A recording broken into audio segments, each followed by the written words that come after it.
स्वागत है फिर से आपका आज की आवाज के इस प्लेटफॉर्म पर।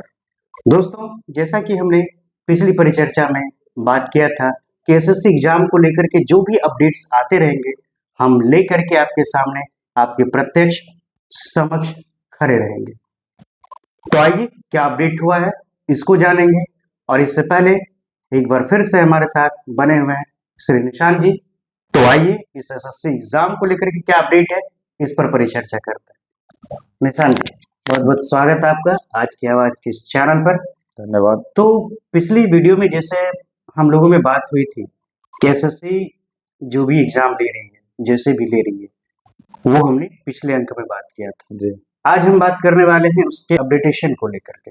तो इस पर आप क्या कहना चाहेंगे? पिछले अंक में हम लोगों ने एसएससी के बहुत सारे पक्ष के बारे में बात किया था कि एसएससी जो एग्जामिनेशन करवा रही है, जिस वेंडर के थ्रू करवा रही है, वेंडर बहुत एग्जाम को करवाने में असमर्थ है और centre problem, examination delay problem, questions problem, ये सारी चीज़ों को हमने देखा था। बहुत सारे बातों को आगे देखने के बाद जो टीचर्स लोग आवाज़ उठाए थे दिल्ली में, इनकी मांग थी कि हमारी बात डीओपीटी के मंत्री से हो, हम अपना बात सीधे वहाँ रखना चाहते हैं, जिसके कारण इन्हें मौका भी मिला। इन लोगों ने वहाँ गए, मंत्री से बातचीत किया और मंत्री जी के बातचीत करने के दौरान वहाँ पर एसएससी के चेयरमैन, हमारे टीचर्स और मंत्री साहब खुद थे, जिसमें एसएससी के साथ जो भी बातें आ रही थी कि एसएससी का एग्जामिनेशन में बच्चों का क्वेश्चन का गलत होना, क्वेश्चन के बिहाफ में 100 रुपया चार्ज कर लेना, एग्जामिनेशन सेंटर दूर देना, इवन की सेंटर इस जगह पे लोकेशन पे देना कि जो एक तबेला हो, तो बहुत सारे बातों को किया गया। तो एसएससी जो हर बात का रिप्लाई भी दी है और एसएससी रिप्लाई देने के साथ ये आश्वासन भी दी है कि आगे से हम हर बात पे कड़ी नज़र रखेंगे और हमारे ऐसे एग्जामिनेशन में किसी भी प्रकार का आपको कोई भी धांधली, कोई भी इस निष्पक्षता नहीं नजर आएगी। पूरी तरह से आश्वासन दिया था कि जी, जो भी होगा सही होगा। बिल्कुल। और उनके वार्तालाप में एक बात ये भी था कि हम जो एग्जामिनेशन लेंगे, अब हम इस चीज़ के लिए काफ़ी तैयार हैं और हमारी जो एग्जामिनेशन होगी वो रिसेंटली 6 अगस्त को होने वाली है, एसएससी स्टेनो का एग्जामिनेशन। और मैं भी इस चीज़ से काफ़ी संतुष्ट था कि एसएससी ने इस बात को मानी है। लेकिन आए समय हमने बस भी आज जो डेट है, आज 6 अगस्त है और 6 अगस्त के सामने जो मैं आपके सामने ये बात रख पा रहा हूँ, क्योंकि 6 अगस्त की जो पेपर हुई है स्टेनो की एग्जामिनेशन, जिसमें एसएससी का कहना था कि एसएससी स्टेनो में बहुत सारे बच्चे फॉर्म फिलअप नहीं करते हैं, इवन कि बच्चों की संख्या इसमें कम होगी और मैं इस एग्जामिनेशन को अच्छे से करवा लूँगा। हैंडल करता हूँ। लेकिन एसएससी आज भी इस एग्जामिनेशन को कराने में नाकाम है। ये मैं बात इसलिए बोल पा रहा हूँ कि अभी मैं बहुत सारे न्यूज़ चैनलों पे, बहुत सारे चैनलों से मैं देख पा रहा हूँ कि एसएससी जो दिल्ली के अंदर कुछ सेंटर हैं, वहाँ पे बच्चों को राइट टाइम पे एंट्री नहीं मिला। जो एसएससी टाइम सेट की उससे आधा घंटा डिले था। डिले होने के कारण बच्चों को कम समय मिल पाया और कम समय में वो सारे बच्चों को अपने सेंटर के अंदर एंट्री करवा रहे हैं। और इस एंट्री करवाने के दौरान आप बच्चे को चेक तक नहीं कर पा रहे, कोई भी सिक्योरिटी ऑप्शन वहाँ ऑन नहीं है, ना ही बच्चों का बायोमेट्री बन रहा है, बच्चे के पास फोन है, पेपर है, क्या है नहीं है, बच्चे सारा कुछ लेके एंट्री कर रहे हैं। ये प्रॉब्लम तो सेंटर मैनेजमेंट की होनी चाहिए कि वो एग्जाम को सही रूप से कंडक्ट क्यों नहीं करवा पाए। एक बात बताइए सर, ये बात 100% प्रॉब्लम सेंटर मैनेजमेंट की होनी चाहिए, लेकिन देश में 2 दिन 5 दिन पहले जिस बात के लिए पूरी तरह से आग लगी हुई है कि एसएससी हर पायदान पे खड़े नहीं उतर पा रही है और उस चीज की सुनवाई हुए 1 से 2 दिन नहीं होती और आज पहले ही दिन आपके सामने इतना बड़ा इशू आ जाता है, तो हम ये नहीं सोचते हैं कि एसएससी इवन सारे चीज को मद्देनजर रखते हुए सेंटर मैनेजमेंट को इस बात से जरूर अवगत करा दी होगी कि मुझे किसी भी प्रकार का कोई भी गंभीर आरोप बर्दाश्त हम नहीं करेंगे जो एसएससी के बिहाफ में हो।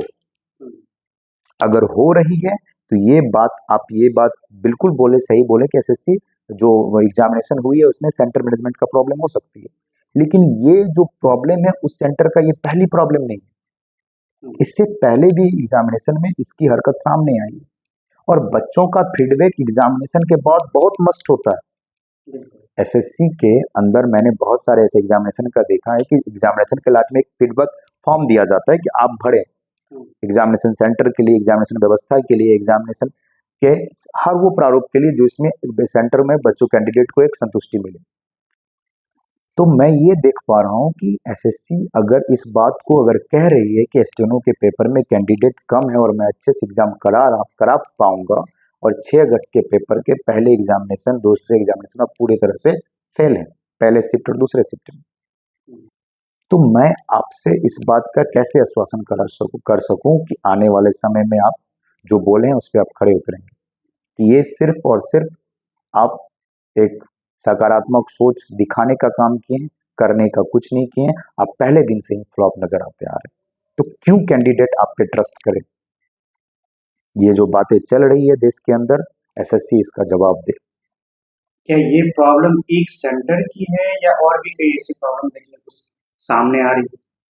अभी जितने भी समाचार और जितने भी चैनलों से जानकारी इकट्ठे हुए जिसकी मदद से हमने कुछ सेंटरों के बारे में जाना है जिसमें हमें ये सारी बातें पता चली।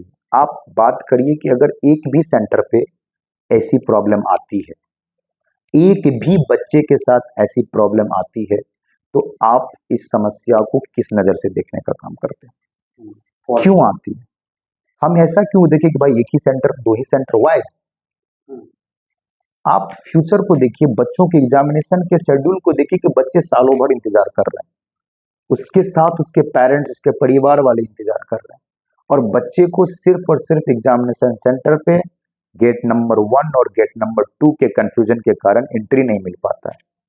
वहां पे कोई सिक्योरिटी गार्ड या टीचर्स नहीं होते, इन्विजिलेटर्स नहीं होते हैं जो बच्चों को बता सके कि आपका इधर से एंट्री होगा या उधर से एंट्री होगा। बच्चे इस कंफ्यूजन में डिले होते हैं तो वहां पे एंट्री बंद कर दिया जाता है जबकि वो कैंपस के अंदर है।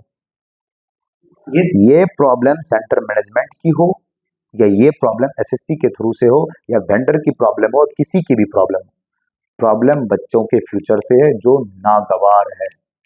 नहीं होना चाहिए, मतलब नहीं होना चाहिए। तो अगर कहीं 1-2 सेंटर की बात हम करें, तो अगर इस 1-2 सेंटर में ऐसी प्रॉब्लम हुई है, तो एसएससी पूरी तरह से सेंटर मैनेजमेंट पे शोकॉज़ डाले कि आपकी इतनी बिल्कुल गंदी डाले, अव्यवस्था क्यों रही? बिल्कुल डाले। अगर एसएससी को जवाब देना पड़ रहा है तो एसएससी भी जवाब मांगे। बिल्कुल। अगर आप जवाब नहीं मांगते हो, आप अभी भी उसके साथ इसी हालात में पेश आ रहे हो, तो कहीं ना कहीं आपकी भी फॉल्ट है। हुँ, बच्चे एसएससी को फॉर्म डालते हैं, बच्चे एसएससी को पैसा देते हैं, बच्चे एसएससी पे ट्रस्ट करते हैं, तो सवाल किससे करेंगे? एसएससी के अपडेट में जो पहला बिग दिख गया, इससे हम एसएससी के फ्यूचर का क्या ही अंदाजा लगा सकते हुँ, हैं। आने वाले समय में एसएससी अगर अपने इस करतूतों पे लगाम नहीं लगाएगी, आने वाले समय में ऐसे गिने चुने वेंडर को अगर एग्जामिनेशन का सारा दायित्व सौंपेगी, बच्चे के फ्यूचर के साथ अगर खेलेगी, तो देश की जनता और देश के बच्चे और देश के अभिभावक और देश के शिक्षक चुप नहीं बैठने वाले। कभी माफ़ नहीं कर पाएँगे। बिल्कुल नहीं कर पाएंगे। ये भी तो हो सकता है कि 2 दिन पहले जो एसएससी के द्वारा आश्वासन दिया गया है कि हम एग्ज़ाम को सही तरीके से करेंगे, तो 2 दिन आपको कम समय नहीं लग रहा? हो सकता है कि आने वाले एग्ज़ाम में एसएससी इस चीज़ को पूरी तरह से कंडक्ट कर पाए। सबसे पहले कि आप समस्याएँ तो कैबिनेट डीओपीटी मंत्री जी के सामने आप डायरेक्ट बात कर रहे हो कि 6 अगस्त को होने वाली पेपर मैं बहुत फेयर रूप से करवा लूंगा, बच्चे का जो इन्वॉल्वमेंट है वो कम है। और बात रहा 2 दिन, ये सर समय डिजिटल का है और डिजिटल समय में सेकेंड और मिनटों में किसी भी चीज़ के परिणाम को बदला जाता है। आप इतनी बड़ी संस्था हो, इतना बड़ा ऑर्गेनाइजेशन हो, आप कैपेबल थे, कैपेबल हैं, लेकिन आपकी कैपेबिलिटी आपके हरकत से तो नजर नहीं आ रही। सर ये 2 दिन बहुत इनफ होता है, बहुत इनफ होता है। आज के समय में अगर बात करें तो ये सारे एग्जामिनेशन डिपार्टमेंट जो भी है, आप जहां भी सेंटर दे रहे हो, सेंटर मैनेजमेंट्स का एक ऑनलाइन मीटिंग बुलाओ, आप उसको नोटिस दो, ईमेल करो और स्ट्रिक्ट वार्न कर दो, हुँ, स्ट्रिक्ट वार्न कर दो कि मुझे एक भी बच्चे का कंप्लेंट ऑनलाइन ऑफलाइन नहीं आनी चाहिए। फिर देखो अगर ऐसा कुछ होता है तो इसके ज़िम्मेदार आप होंगे। आप होंगे। बच्चों को आप क्या मुंह दिखाओगे? मैं बात आपसे कर रहा हूं, जैसे कि आप बच्चों को क्या मुंह दिखाओगे? एक बच्चे का फ्यूचर एक बच्चे का एग्जामिनेशन आपके लिए कोई मायने नहीं रखती, अगर रखती है तो आप इस पे कितने खड़े उतरते हैं मैं वह जरूर देखना चाहूँगा। बहुत बहुत धन्यवाद निशान जी, आपने एसएससी एग्जाम को लेकर कितना बड़ा अपडेट सबके सामने रखा। तो जैसा कि दोस्तों अभी हमने देखा कि जो भी अपडेट हुई एसएससी के कामों में कोई भी ऐसा सुधार नहीं दिख रहा है जिस वजह से जनता, अभिभावक या छात्र संगठन उसे माफ कर सके। तो क्या आने वाले एग्जाम में एसएससी अपनी इन हरकतों में सुधार लाएगी? हम आशा करते हैं, अपील करते हैं, दरख्वास्त करते हैं एसएससी को कि आने वाले समय में उन पर कोई भी उंगली ना उठे, ऐसा वो काम करें। अगर वो ऐसा नहीं करते हैं तो इसकी पूरी जिम्मेदारी आने वाले समय में भी एसएससी की ही होगी। तो बने रहिए हमारे साथ और नए नए अपडेट्स के साथ हम फिर मिलते रहेंगे, नई नई सूचनाओं, नए नए प्रसार को लेकर के, नए नए अपडेट को लेकर के। धन्यवाद।